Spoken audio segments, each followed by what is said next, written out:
Greetings, everyone. Pete Pardo here from Sea of Tranquility. Welcome to another episode of Friday Morning at the Fun House alongside Mr. Martin Popoff. What's going on, my friend? Yes, morning, sir. Well, fall is here. It's getting cold out again, but then warm. But yeah, I don't know. It's right now just baseball on the mind, right? I mean, it's brutal, but I can feel your pain with the Mets. I mean, they're in trouble, right? 11 games back at the moment, right?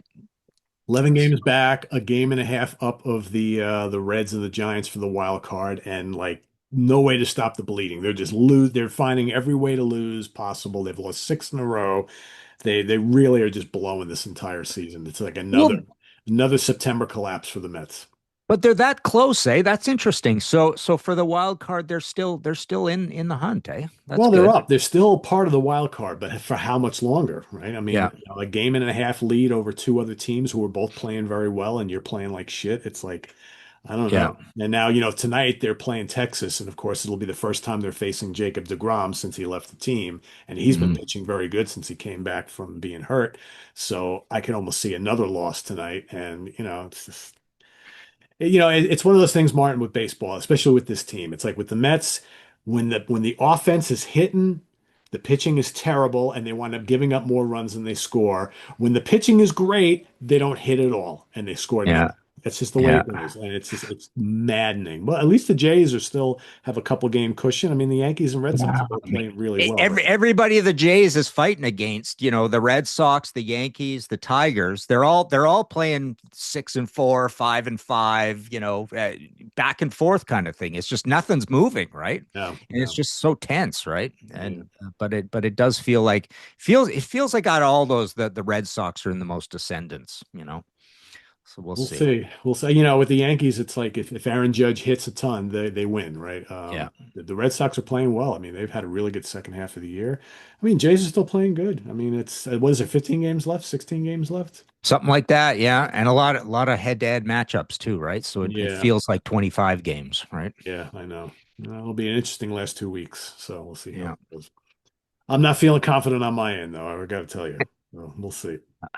So we've got a kind of part two of the show we did 2 weeks ago. So, all this talk of Ozzy passing and how his celebrity status seemingly has risen greatly since we lost him. And last week's episode, or 2 weeks ago, we spoke about some of the other hard rock and metal stars who we felt might get the kind of send off and accolades that Ozzy got. And we kind of basically both came up with we don't know if any of them would rival what we saw for Ozzy, the love for Ozzy and the big huge send off for Ozzy. So today we're going to kind of move away from hard rock and metal and talk about just like pop and rock celebrities and which ones we think have that potential to be kind of anointed with the same level of love that Ozzy did when we lost Ozzy. So we've each come up with five that we're going to kind of make a case for here, and we'll have Martin start with his first selection. Yeah, this makes for a pretty tidy show because yeah, you reminded me that I think we came to the conclusion that none over there, right, at the Hard Rock Inn. So it's like Ozzy versus everybody we talk about today, essentially. Which is pretty interesting, right? And I had a good buddy of mine, David Ria, mentioned, and I saw this in the comments as well, that nobody has a Sharon, right? That's the thing. So Sharon is a huge factor in that because Sharon is just relentlessly pushing that brand. And as I scan this list of everybody we're talking about today, I don't think anybody here really has a Sharon either. So that's kind of interesting. One more point that I've noticed that I wanted to make before we get started. I think the biggest people because people started talking about what send out offs have we had, right? And you think of the Led Zeppelin '02 show as that sort of thing, but here in Canada. Gord Downey of the Tragically Hip, that was an incredible send off because what happened with him is he got the what is it? Was it called? The something blastoma. So he had the same kind of brain cancer that Neil Peart had, right? And he knew his days were numbered and he was starting to lose his memory and everything. And what they did is they mounted a Canada-wide massive like hockey arena tour essentially. And it was all like we know his days are even more so than Ozzy. I mean, it was less of a surprise than Ozzy. And they went across the country and documented this whole thing and made a great movie out of it. I mean, the Prime Minister, Justin Trudeau, went to the Kingston show, at least the Kingston show, and they documented all these shows all the way across Canada. He dressed in these flashy suits and stuff, like he really played up, just trying to be positive about this whole thing. And you see in the movie him having a hard time with his memory, remembering lyrics and stuff like that, and his body movements and stuff, like his body's breaking down, his voice. And then he went and challenged himself by playing just insane set lists where they would just play deep tracks and then play a whole bunch of different songs the next night. And he would just challenge himself to be up there with a massive, massive, long, complicated set list. Talk about the opposite of Ozzy, right? Yeah. Complete opposite of Ozzy. So that send off, which, like I say, is all documented in a full documentary of the last I can't remember how long he died afterwards, but that as a send off is probably even more dramatic than the Aussie send off. So I think that's the number one so far that we have actually had. But yeah, it's interesting that when people bring up which ones have we actually had, there are final tours and stuff, and then there are final shows that maybe don't turn out to be so final quite Oh often. yeah, yeah. Kiss is still around with us and all that, right? We don't know what's going to happen there. Um, but okay, so yeah, so my first choice. Let's go into this. So Mick Jagger, I had as a choice that Mick Jagger, I consider to be the second biggest living rock star right now of all time. Of all time living, and in fact, if I think of even all the rock stars who are passed on, he might even be the second biggest. So living or dead. I think that's going to be a huge, huge deal. The Stones are so beloved. They sell a lot of tickets. People are still always talking about them. They're absolutely iconic. Starting in whatever year was nice, 62, 63. So they've been around for The longevity thing is a big yeah, deal here. Yeah. yeah. They've been around for my entire life, which is crazy. Um, and he is the front man. He's the fountain of youth. He's the guy up there, probably trying the hardest to send that message across to old folks that you can be skinny and run around as much as he does, kind of thing. And iconic front man, super famous. I wouldn't say he doesn't strike me as the kind of guy who we remember being particularly participative in terms of interviews and just seeing everywhere kind of thing. He's not that kind of guy. So he's kind of like medium boil on the reclusive scale. But I the high profile romances, right, for a number of Yeah, years. He was in and out of the media and the news quite a bit. I yeah. think movies and stuff. So yeah, I mean, there's a little bit, but I agree with you. Not a lot of like big high profile interviews or times where we heard a lot from him, right? Because we really Yeah. haven't see him, but you don't hear a ton from him. Yeah, and he splits the brand with Keith and the other guys, whereas Ozzy didn't split the brand particularly. I don't know. Yeah, it's an interesting one. Because also it's almost as time moves on, he spans less generations than Ozzy did, less generations that matter. I was watching a YouTube show the other day about the collectible values of records and stuff. And this guy was making the point that we're seeing Beatles album sales or prices drop lately because they're just getting too old. Their fans are getting too old. The point is the fans are downsizing, and he equated it to the classic car market, where classic car prices are dropping in general, as the youth drives less and is more urbanized. But also, he made the point that classic cars from the 80s are now selling better than classic cars from the 60s and 50s, and the same thing's happening with records. And he said that Radiohead albums and Nirvana albums and stuff are, I was almost like, what happened to the 80s and the 70s? We skipped right over that almost, right? It's like panic time that all this stuff that we have, is not going to be valued all that well, right? But so there's a little bit of that goes on. I just feel like Ozzy is super famous in like four different decades, five different decades. Whereas Mick Jagger, it's yeah, he's getting a little on, and I think the boil's a little lower for him. So I almost it's bizarre to think, but I think he's still second to Ozzy in how big the send off's going to be. Yeah, it's kind of hard to predict. Kind of like Ozzy, even we talked about in the last episode, like even if you were someone who never listened to a Black Sabbath album or really didn't know much of Ozzy's solo career, most people knew who he was, right? Because they've heard Crazy Train, they've probably seen him on the show, they've seen him at award shows, they know his association with Sharon. I think like I always use this analogy, if you go to a mall or walk down a busy street and you stop 10 people and say, "What do you think of Mick Jagger?"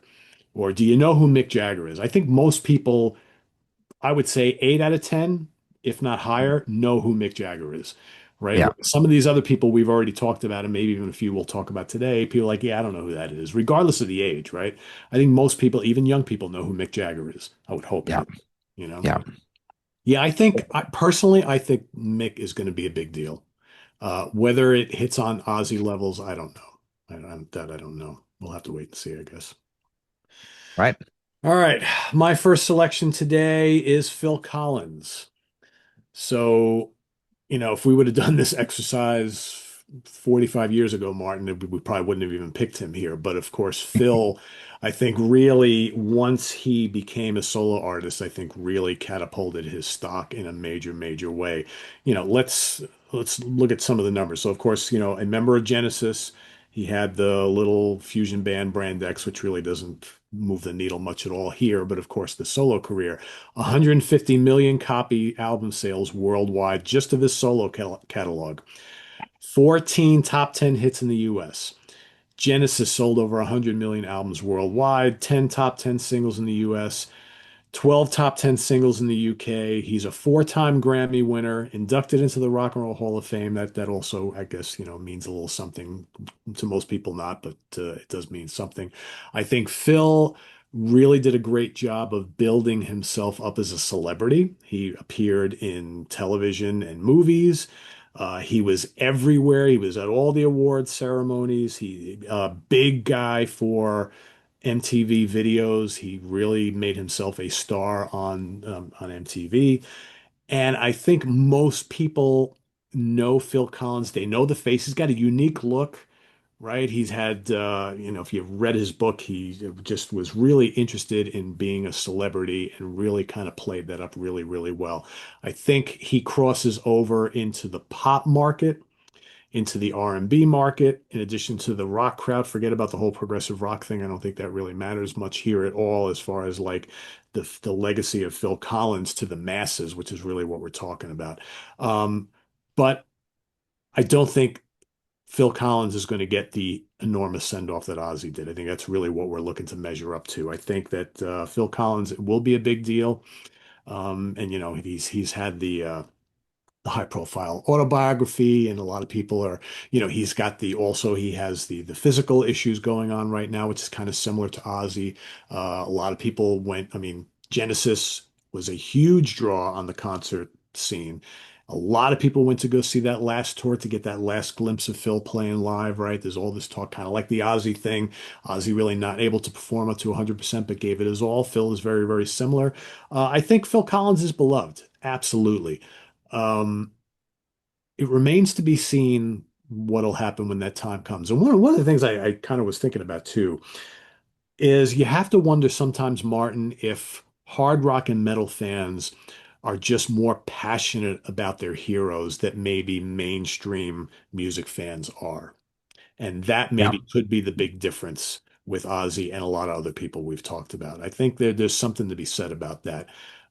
Metal fans really, really get attached to their heroes, like in a big way. Um, Yeah, that's a great point. And prog fans too. Yeah. And they're very academic about it, and they're academic about the history. I've heard that said in a lot of discussions, contrasting hip hop and metal, for example, where hip hop is really like about the current hit and then it's gone sort of thing. Like there's always been a lot of complaining when we did Hip Hop Evolution at Banger Films, and all those interviews, tons and tons of interviews. Everybody complained about that. How people forget the history, they don't know the history. It's just the history's been completely disposable. And what you saw on display at that Aussie show is, you just felt it was a big glorious celebration of the history with all those deep Black Sabbath tracks, Never Say Die tracks and stuff, right? Being played.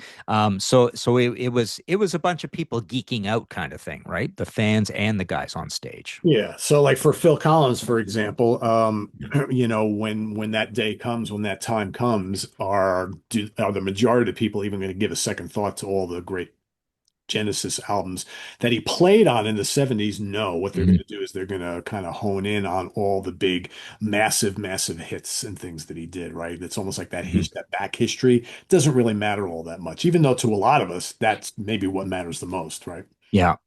And, the other comparison, of course, seated, right? He was seated for his send off, and his send off was a multi show situation, but it Yep. was kind of similar. Yeah. Yeah. And now, yeah. Okay. My next one is very low hanging fruit. Paul McCartney, who I think is the biggest rock star of all time, living or dead, bigger than Elvis, bigger than John Lennon, bigger than Jim Morrison, um, and just been around with us forever. Been in the Beatles and been in I've been playing Wings in the car lately and just wondering what kind of band is this, right? And I've come to the odd but kind of sensible conclusion. It's the kind of band you make when you want to make a replacement band for the Beatles.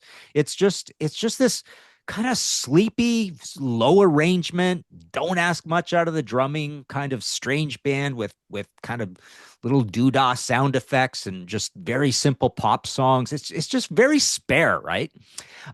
But they were a huge band as well.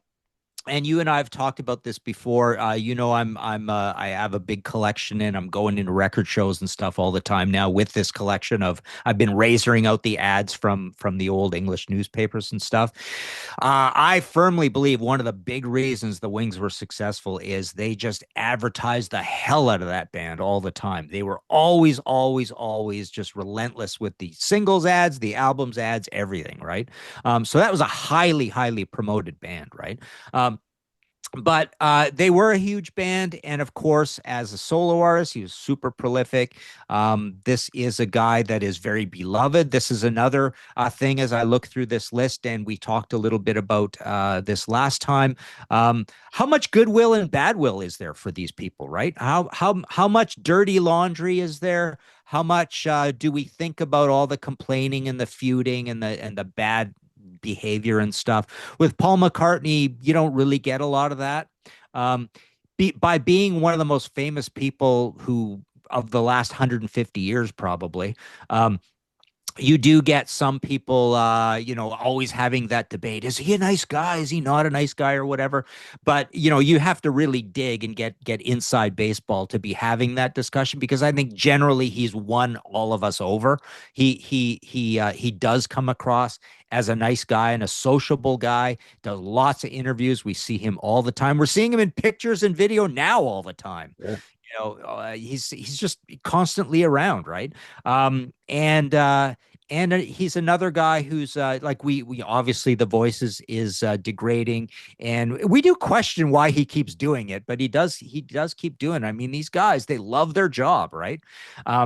But absolutely, I think out of anybody on this list, it's a no-brainer. Heck, Ozzy would love to be around to give him a massive send-off as well. That's going to be a huge one because, like I say, I really do believe he's the most famous rock star who's ever lived, and he's one of the most famous people of our lifetime as well. Yeah, I think this is the one. This is the one. Yeah. This will eclipse Ozzy, I believe. Paul McCartney he's an absolute legend. He was part of one of the most legendary bands of all time. As you so eloquently stated, Wings was a massive band as well. He's got a very successful solo career. He's an ambassador of not just rock, but music in general. He shows up at all the big tribute things and the charity events, and he's just always a part of the scene. He's never disappeared off the face. He's always been there. He's relatable.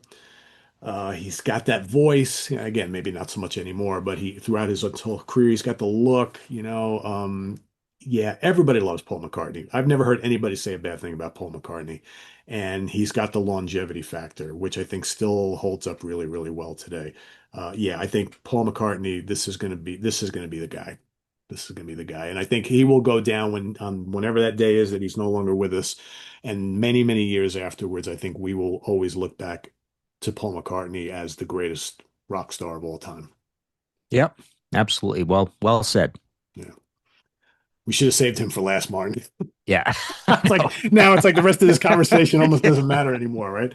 All right, next up, how about Rod Stewart? So, here's a guy who I think has done a great job of making himself relevant long after maybe a lot of people thought he was relevant. And kudos to him for that.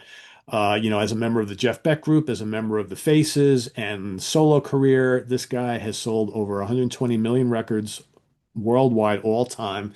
That means something. That's a lot of albums. Multiple multi-platinum sales across the decades. And I'm not just talking the 70s. This guy, as he got older, remade himself into like what would you call it? Adult contemporary music star. I mean, all of It's a almost like sudden, Cher. He's like a pop star. He's like pop like star. Paul Stanley says, I'm not a ham, I'm the whole pig. He's like just this lovable kind of like Yeah, just going through life. He's a little bit like they talk about David Lee Roth. You hear his musician, not David Lee Roth, David Coverdale. You hear his musicians talk about David Coverdale swanning into the rehearsal and hey, hi, darlings, and he sings a little bit and then he's gone, kind of he's thing. That's gone. the kind of lovable guy you think of as Rod as, right? Yeah, yeah. I mean, it's just amazing what he's done. You have all the 70s stuff, right? And then he became like this pop star in the 80s. And then he became Yeah, this like adult contemporary star. I mean, my parents were listening to Rod Stewart like 10, 20 years ago. And like, you're listening to Rod Stewart. Oh, he's like doing all the standards, right? The standard yeah. songbook, whatever it was American called. All these Standbook. Yep. albums that were selling millions of copies, right, to a much older audience who probably didn't even listen to him back in the 70s. So he totally remade himself, considered the sex appeal, right? One of the sexiest men alive for so many years, the fashion. He's in the Rock and Roll Hall of Fame. Um, you know, 24 top 20 singles in the US alone. Crazy. Another guy who always made sure, he did the interviews, the magazines, multiple books on him, always in the news, high profile romances and marriages and things like that, and children, even in the news for things that you don't want to be in the news for, right? Like a couple of years ago, him and his son got into that big altercation at some kind of club or something like that, around the holidays or whatever. I mean, these things happen. So I think Rod Stewart, again, another one of those guys, really high profile. It's going to be a big deal. We're not on Paul McCartney or Ozzy levels, I don't think here, but he has made himself relevant for a long, long, long, long time to a lot of people. So I think not only, people our age who maybe grew up with his music, but people who were a little older at the time and discovered him much later in life when he was making music to appeal to a much older audience. So yeah, I think it's gonna be a big deal, but we're not quite on that level. But yeah, this is gonna raise a lot of eyebrows and get a lot of attention. I think he's a pretty beloved guy, I think, and very well respected Yeah. in the I'll, industry. I'll just add also as I'm cutting up all these magazines and keeping the ads and stuff. There are just pages and pages and pages on Rod Stewart in the '70s and Circus and Cream and Hit Parader and all that, as well as the ads. Lots and lots. He just got a lot of press all the time. And you think of there's the whole glam era as well. He rolled through that thing as a star as well. So Yeah. yeah, but again, you wonder. I've heard a lot of these rock stars and people talking about these old rock stars saying how many of these guys are not going to be remembered at all? And I'm not saying this about Rod, but it reminded me of this one magazine, this one English newspaper I'm cutting up a lot of, Disc, right? This one called Disc, which had these color covers, and just a thin newspaper like Melody Maker and Enemy and Sounds and all that. But the 73, 74, 75 era, they jumped hugely on the UK glam thing, right? And I'm flipping through this thing and constantly seeing these ridiculous looking ugly bands, all these glam bands, right? Um, and you just wonder, there's a lot of people that are going to be forgotten, from the rock and roll era, where yeah, we're all at these various levels of how academic we are, but there are layers and layers and layers of people who are just going to be completely forgotten. Well, I mean, it's a good point because most of the, let's say after these guys are gone, right? So 20 years Mhm. late, 15, 20 years, 25 years, 30 years after they're gone, there's a good chance that most of the people who grew up listening to these bands are going to be gone. So, Mhm. so who's left to discover this stuff other than younger people who maybe really fall into older music and really give a shit about the history of rock and roll and whatnot? But that's a small fraction of the general Yeah. public, right? So, if we're to look into the crystal ball, like to the years like 2035, 2040, is anybody going to care about most of these people anymore? Yeah. Maybe Yeah. not. The sad thing is, Martin, are they going to care about the people who are popular now, maybe for a little bit, and who leave us 10, 15, 20 years from now? Because really, I mean, we know how the current history of music is, the here today, gone tomorrow. It's like I think the Yeah. rock stars that we're losing now have decades of this popularity and longevity. And I think the pop and rock stars of today or the last 20 years, they might even be forgotten long before some of these artists we're talking Yeah. about are forgotten. It's a And good that's really point. sad because then all of a sudden the history of music doesn't matter to anybody anymore. That's Yeah. what's sad. Because we know, we constantly see these stats on classic rock numbers on Spotify being super strong Yeah. constantly versus new stuff, right? So, Yeah. all right, my next choice is kind of not shouldn't even be on this list, Keith Richards, because we know he's going to outlast everybody. He's not ever going to need a send off, right? Like they say, he's made of nicotine and dust. It's like that Michael Schenker song, Rock Will Never Die. It should be called Keith Richards Will Never Die, right? Exactly. Yeah. Yeah. But on a serious level, I mean, we are talking about a guy who's second and way down the list inside of the brand of the Rolling Stones versus Mick Jagger. We're talking about a guitarist. So as soon as you're talking about a guitarist and he's not the lead singer and he's not the guy talking to you directly all the time, you're on a next level of academia, right? Guitarists are it's just much less of a big deal. But everybody loves Keith. Everybody knows Keith. I love his solo material as well. Obviously he's the main writer in that band. He's a distinctive guitarist. He's a great front man. Um, I think he's a super important guy, and yeah, it's going to be a very emotional thing when we do lose Keith. But yeah, I don't think he's on the level of a Mick Jagger. Although, come to think of it, I think with your medium grade Stones fans and moving up the level, um, there's a little bit of that John Lennon cool to Keith Yeah. that Mick doesn't have. Yep. That is kind of the same thing. It's like Paul McCartney is just a little too cheerful and a little too familiar to all of us. He didn't die, um, and so there's this coolness factor that people ascribe to John People like Lennon. the bad boys, right? They do. Yeah, Yeah. yeah, yeah, and Keith is definitely considered much more the bad boy than Mick, but he just there definitely is a more cool academic factor, and he's the guitarist and all that kind of stuff. I mean, I would argue I just love the Stones. I think of the Stones all the time, but I almost think Ronnie Wood's almost even cooler. I just love Ron. He's amazing, right? And he's a bad boy too. Man, he has been through the ringer like you wouldn't believe. Maybe even worse than Keith on a lot of levels. And he's a painter. I love that about him as well. Yeah. So yeah, yeah, Keith is pretty big. I think we're skirting Aussie levels with Keith as well. I think all of these they're all pretty close. And you kind of hinted an interesting concept that I didn't think about till just now, speaking to Keith, but it also kind of relates to Ozzy. Maybe one of the things that's so attractive about an Ozzy Osbourne is he's kind of like one of the rock's greatest underdogs. Here's a guy that probably shouldn't have even been alive, right? I mean, this is a guy that put Hmm. himself through the ringer, kind of like Keith, for so many years, and not the world's greatest singer, right? Didn't write a lot of songs, right? But there was this it factor about Ozzy, and we always loved Ozzy because he was like one of us. Yeah. And, he abused his body, abused his life for so many years, like a lot of us did, right? So he's like the ultimate underdog.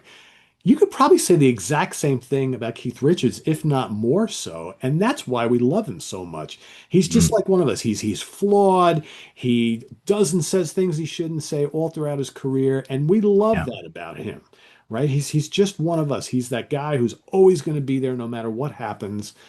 And I think that that really resonates with people a lot. Because I think, maybe more because Mick was always the more perfect, the more gentlemanly guy. And they're so different, but yet I think that there's a possibility that losing Keith Richards, whenever that does happen, because we've always said, Keith is still here. Keith is always going to be here, right? Keith has in his blood stuff that we don't have. Um, Mm. I think that's going to mean something in the end. So Yeah. it'll be interesting to see.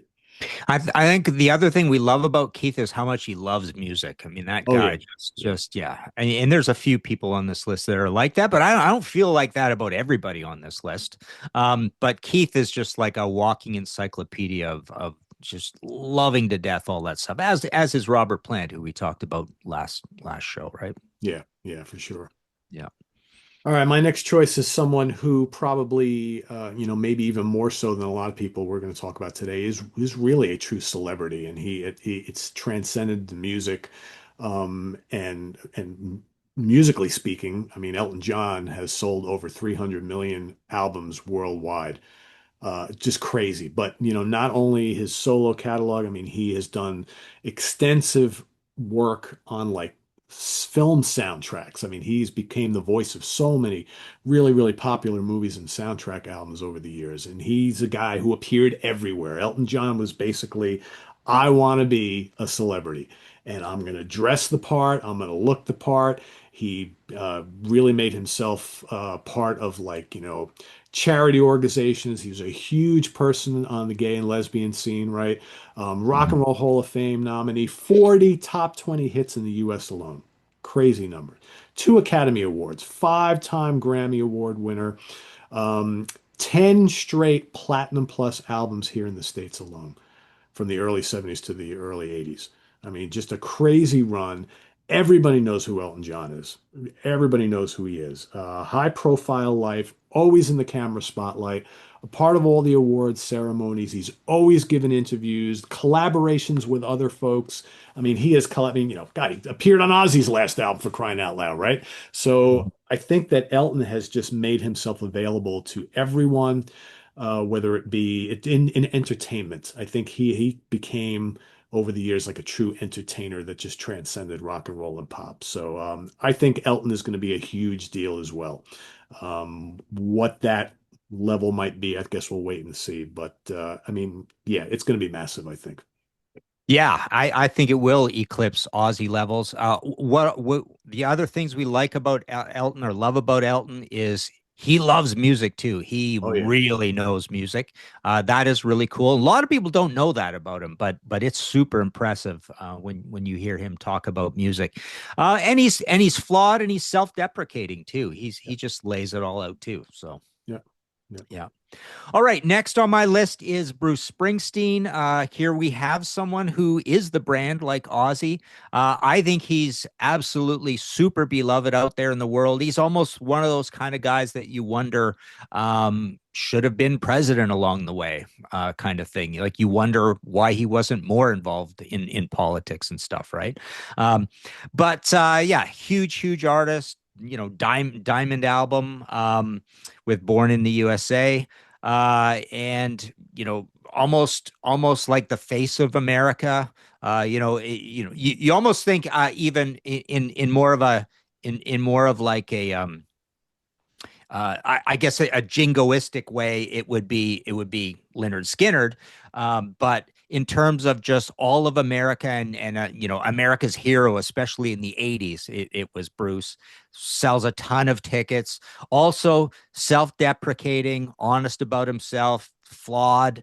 Um, and an incredible entertainer, and just, you know, always considered one of the greatest live experiences of all time. Great value live, super long concerts, and just you know, he loves music too. He loves writing. He's, you know, we can obviously consider him from the singer songwriter part of the world, which is always a hugely respected thing.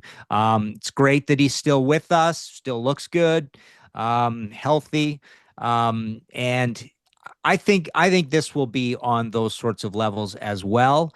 I do wonder if like how much he is beloved by the youth as much as even an Elton John. I almost feel I've never really thought about it very much, but I almost feel like there is just a little bit of that.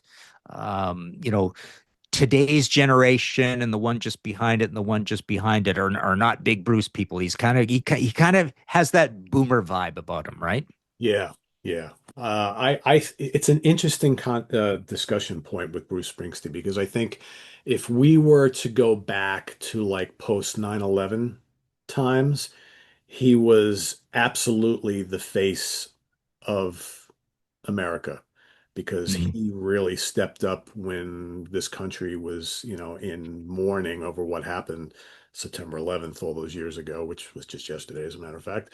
Um, Something's happened in more recent times, though. As this country has gotten more divided from a political standpoint, Bruce has become very outspoken about his political beliefs, and that has turned off a lot of people who are not of Yep. the same belief system. It's just Yep. indicative of what's going on here, right? And so I think that his stock in a lot of people's eyes has dropped because I know a lot of people who were massive Bruce Springsteen fans in the 80s and the 90s and the early 2000s, and now want nothing to do with him. It's almost like, It's so true. In 1985, everybody would have voted for him, and in 2025, it's like half the people vote for him, right? yeah, yeah. So I think it's going to be a big because I mean, you're right. He sells a shit ton of concert tickets. I mean, this guy can go out and fill, you know, 20, 30, 40, 50,000 seaters whenever he wants, as long, you know, playing the Yeah. specific play. And not just here. I mean, he's a big draw overseas as well, too. His albums sell really, really well. He's a brand and he's everybody knows who Bruce Springsteen is.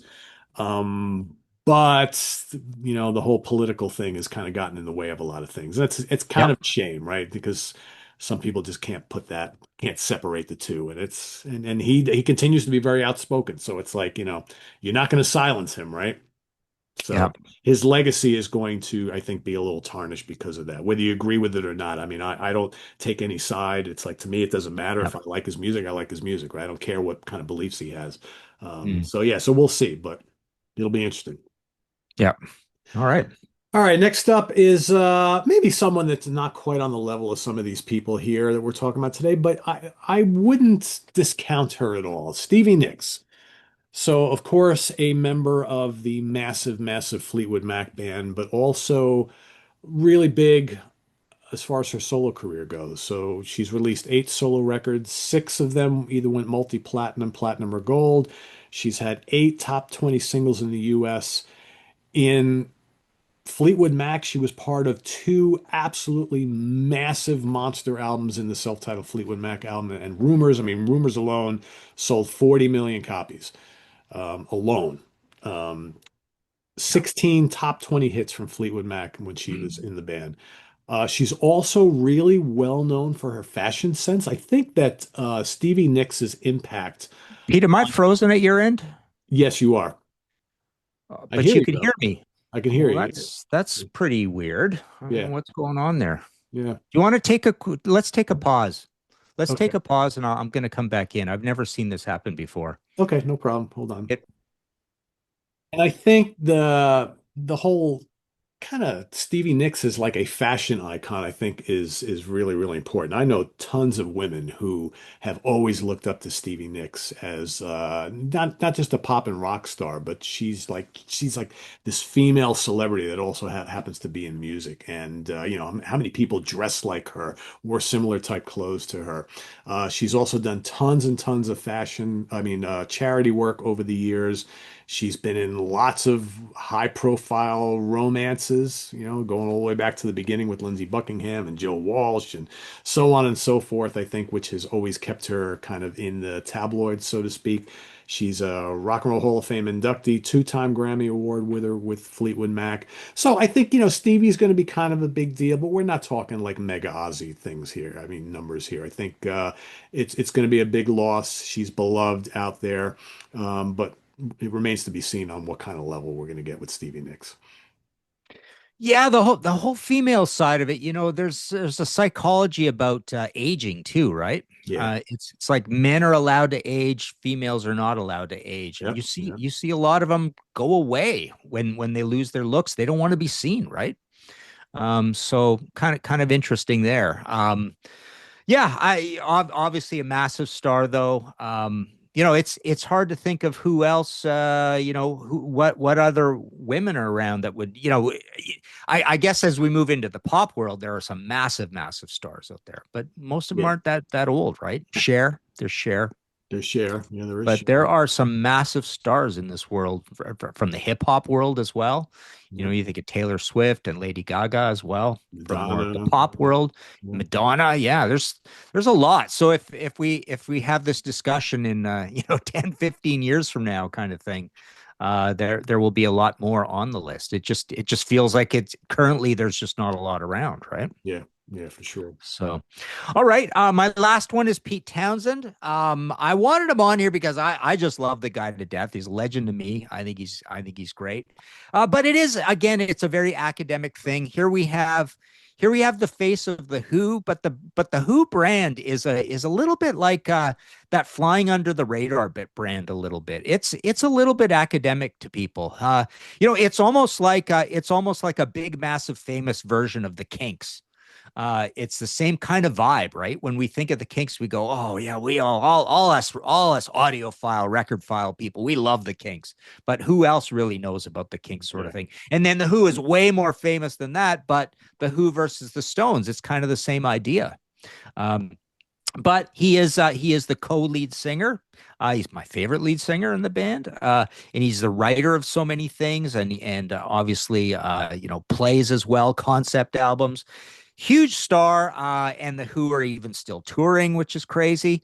So they are out there, but yeah, I think this is more on an academic level, where it's just gonna, you got to be a deep music fan to be out there mourning Pete Townsend kind of thing. I don't think it's a very mainstream one at all. No, and we talked earlier about the younger generation kind of not knowing or never discovering certain bands that we all love, that all of us older folks have, idolized for years. And, Mhm. when you talk to younger people today, and you hear like which like these classic bands they have discovered in more recent years. Certain names always come up like Pink Floyd and Led Zeppelin and maybe the Stones and the Beatles, the Mhm. Doors, right? I hardly ever hear them talk about the Who.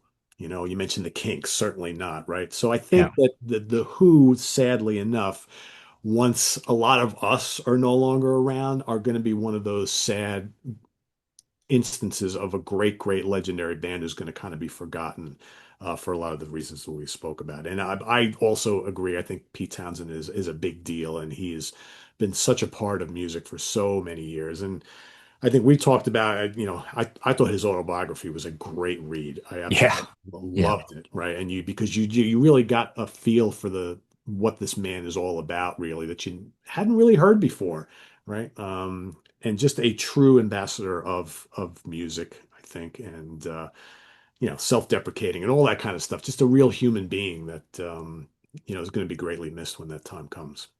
Yeah. All right. All right, my last choice today. Let's talk about a pioneering guitar player, and we've kind of already hinted that sometimes, even though the musician community will mourn a loss of a guitar player or, bass player, or drummer, whatever. It doesn't always translate to the general public, but maybe with Eric Clapton, that might be a little different.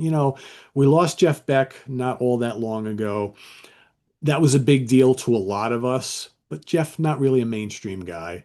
Eddie Van Halen, obviously a little more, that's a different level, I think. I think Eric Clapton's going to be a much bigger deal than the both of them. A pioneering guitar player for sure with the Yardbirds, John Mayall's Blues Breakers, Cream, Blind Faith, Derek and the Dominoes, all those solo albums, all these collaborations, 280 million records sold worldwide.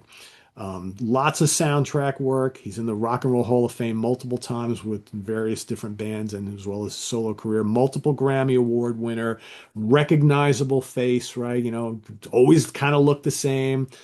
Again, another guy who kind of a high profile personal life at times, uh, tied to the blues scene, right? Beloved by like classic bluesmen, played with a lot of, did a really good job of bringing a lot of those legendary blues players out into the general public long after they had been forgotten. And again, another real ambassador on the scene that always just seems to show up in all the right places. Um, I think Clapton is going to be a big deal when we talk about some of these legendary guitar players who we've lost. I think he might be more of a make more of a splash out there among the mainstream when he's no longer with us than a lot of the others. Not that he's a better guitar player than some of the others. That really doesn't, who's better is in the eye of the beholder. But I think Clapton is a big enough celebrity. I think it's going to be a big deal. And just like we talked about Bruce, who's basically tarnished a little bit with his outspokenness on the left, Eric Clapton's got the problem on the right. Yeah. And speaking on the right, we've also got, well, actually, I don't know if this is on the right. It's just contentious. Roger Waters, same sort of thing, right? It's not really right. Um, but yeah, and looking at our honorable mentions, you think of Roger Waters and yeah, well, right now, all you think about is him being super outspoken politically, right? Or Yeah. or outspoken about Ozzy for God's sakes, right? Right. Yeah. That was That not as well well. timed.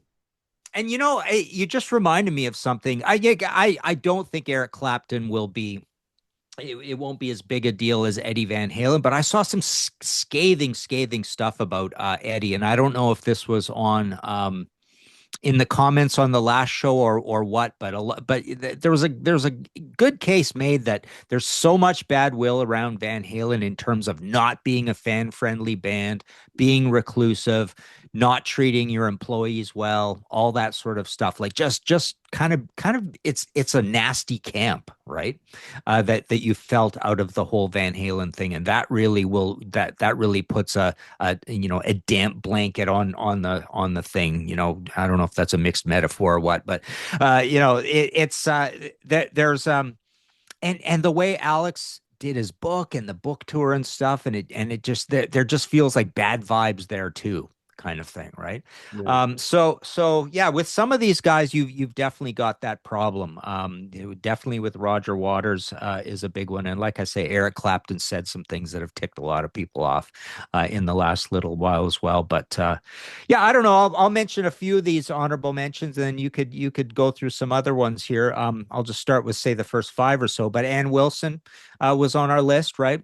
Yep. Um, Heart's a big deal. People love Heart, and she's got her health problems and that. So hope all the best for her. Roger Waters, we just talked about, and Roger Waters is an iconic artist, an amazing artist for what he's done, and it is good that he is outspoken out there still. He's still got the fire in him at his age. He looks healthy, but he's been. I mean, I love his solo catalog almost as much as I like the Pink Floyd catalog, which is very cool. And then speaking of Roger, we've got David Gilmour, who again just did the nice Rick Beato interview. That's cool. So he's out there. He's super recognizable guy. People love him, and he's been out there, as a solo artist and stuff. Pretty reclusive though. I think Don Henley we had as our honorable mentions, but again, I think there's a lot of ill will and bad vibes, and people make a lot of fun of Don Henley for being kind of snobby, a stuck-up guy. They think of him in a suit. Basically, he's a suit. He is a suit. He is. Um, Yeah. and I'll mention one more. Bob Weir was on our list as well as an honorable mention. Representing the entire Grateful Dead thing. But I will stop there if you want. Do you got the rest of the list, Andy? I got him. Yeah. Yeah. Okay. And, Yeah. and Bob Weir is kind of like the last guy standing, right? So it's Yeah. he's still going strong. We got Brian May on the list again, kind of like the spokesman for Queen, so to speak. Important to the British scene, right? As well as worldwide. And I think he's always been an ambassador of the music. I think Brian will be a big deal. Roger Daltrey, we mentioned him. I think Pete's more the high profile guy in the band, but Roger certainly. You can make a case for Sting. I mean, Sting, a huge artist for so many years, solo as well as with the Police. He's, acted and whatnot, very recognizable still. Ringo Starr, because he's a Beatle, right? Of course, maybe out of the four of them, the least high profile guy, but still he is Ringo. Billy Joel, perhaps, and then John Mellencamp too. So these are all high profile guys, and then we have two others that we originally didn't put into our list, but we thought about later on, and one is Neil Young, Yeah. who's still pretty much a big deal. Still goes and draws, crowds. He's got a million records and pretty much beloved by people. But again, another guy who is pretty outspoken, right? He's got lots of opinions on things. And then last, Martin, you want to take the last one? Yeah, Bob Dylan. Bob Dylan. Dylan's a massive deal too. He probably considered by some to be maybe the greatest living rock star in terms of his output and his lyricism throughout all these years and his legendary status going way back. So maybe not as big as Paul McCartney, but possibly. I mean, possibly at least by the elder rock press for sure. He would be considered to have more gravitas than Paul McCartney, I imagine.